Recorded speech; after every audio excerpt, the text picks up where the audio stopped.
வணக்கம் நண்பர்களே. பணத்தை எப்படி சேமிக்கலாம்னு யோசிக்கீங்களா? அப்போ இந்த 10 சூப்பர் தடியாக்களை பாருங்க. 1. வெளியே போகும்போது வீட்டிலிருந்தே தண்ணீர் பாட்டிலே எடுச்சுட்டு போங்க. வெளியே வாங்கினா காசு அதிகம் ஆகும் இல்லையா? 1. பயணம் போகும்போது வீட்டிலேயே புளி சாதம், எலுமிச்சை சாதம், வசதி இருந்தா வெஜ் பிரியாணி எல்லாம் செஞ்சு எடுத்துட்டு போங்க. சாப்பாடு சூப்பரா இருக்கும். 1. அண்ணாச்சி கடைக்கு போய் மஞ்சள் பையை எடுத்துட்டு போய் அங்கேயே அரிசி பருப்பு எல்லாம் லூசா வாங்குங்க. பிளாஸ்டிக் பைகளை தவிர்ப்போம், சரியா? 1.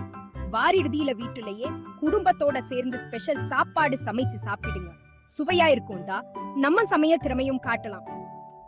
1. சினிமாவை மல்டிபிளஸ பார்க்காம சாதாரண தியேட்டர்ல பாருங்க.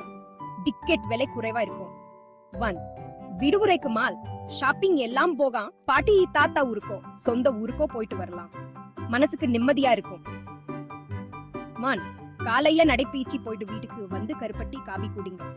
உடம்புக்கும் நல்லது, பணமும் மிச்சம். பழைய காலத்துல மாதிரி சுற்றுலா போகும்போது நண்பர்கள் வீட்டில தங்கிக்கலாம். நண்பர்களை நம்புங்க. சேவை வரியை தவிர்க்க முடிஞ்ச அளவுக்கு எல்லா வேலைகளையும் நாமே செய்ய பழகுங்க. நிறைய பணம் சேமிக்கலாம். இப்படி எல்லாம் செய்தா உடம்பு ஆரோக்கியமா இருக்கும், பணம் மிச்சமாகும், சொந்தம் பெருகும், நம்மளோட பாசம் பெருகும். அப்போதான் உண்மையான படைய இந்தியா மீண்டும் பெறும்.